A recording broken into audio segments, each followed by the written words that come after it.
Tonight we're talking about breastfeeding. It sounds easy when we are, talking about it. But I've had stories of some mothers where it's been difficult, it's been so stressful, and they've hated the experience.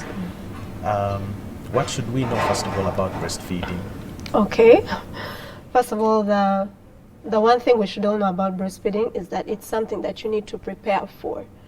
If you can, it would be a great idea for you to have a breastfeeding masterclass, a proper, fully informative class about what to expect when you breastfeed, how to make sure that you avoid or know how to handle common breastfeeding problems. Are you planning to go back to work? Are you going to be working away from your baby? It's possible to actually continue breastfeeding. How are you going to go about that? You had said that every mother can breastfeed. I would love to say yes, but there are cases where there are situations, there are rare cases where a mother is not able to produce breast milk, but those are more of the minority.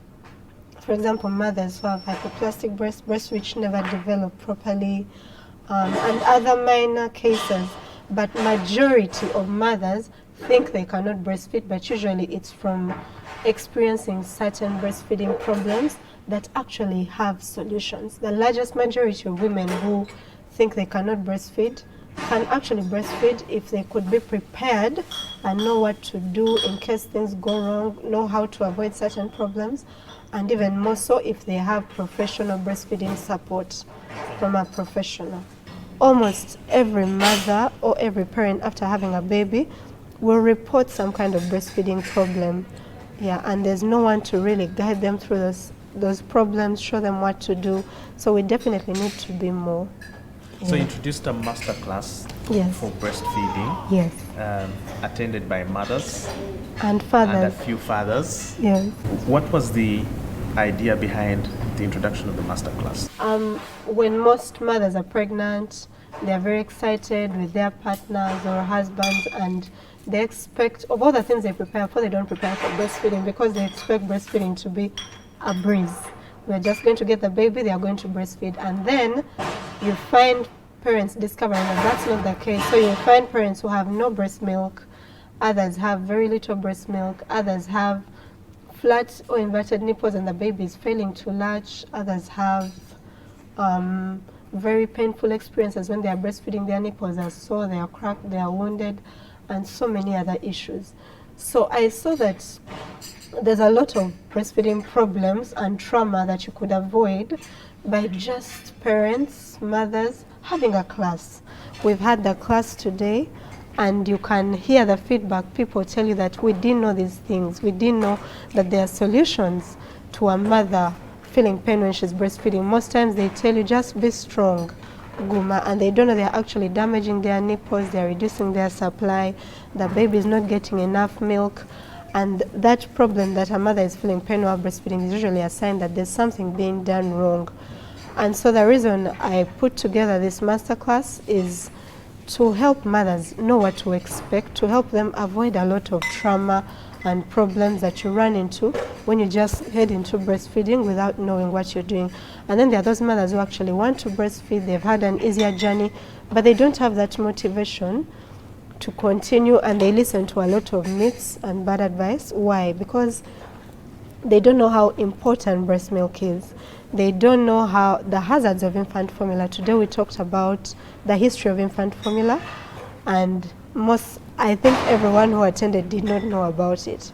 So, but we have a culture which has promoted formula to be a product that parents and mothers think that is equal or even better than breast milk. And that's a myth that needs to be debunked.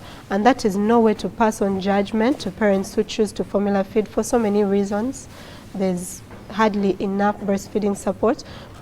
So it's not to shame people and make them feel small, because there's no parent who doesn't want the best for their child, but it's to inform them about the scientific facts about what you truly believe, and then put more effort in preserving and saving their breastfeeding journeys.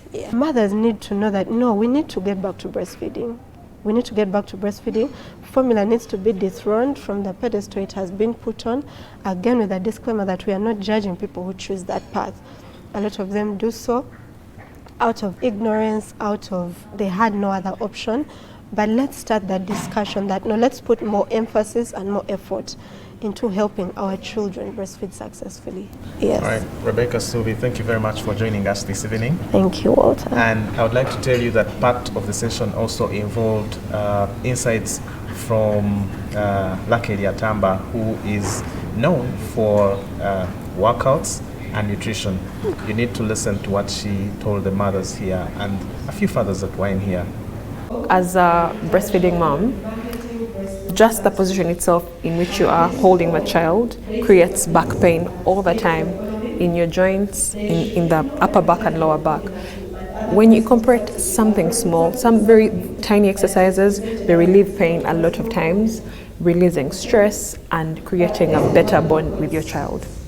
Training is very particular to someone's body, how fast they've recovered, and their discussions with their gynecologists or doctors. So if your gynecologist or doctor tells you you are viable to train, you can start immediately. But when we're talking about exercise, they think we're going to run, jump up and down, but most times it's very simple exercises that are very passive for your muscles that don't compromise your stability or any issues with your pelvic floor or abdominal incompetence. So as long as your gynecologist says you can now train, you can start. Challenges basically I've been having, my milk reduced a bit, but then after this session I've learned that actually I can be able to increase and I can express more milk if I do the right thing. And what are the right things? Some of them is getting the right pump. Now, like for a working mother like me, I have to get a right pump. I have to know how best to place the pump there in order for me to pump the milk rightfully. That's all we had for you tonight. My name is Walter Mwesi J. We'll see you again next Sunday. Have a very good evening.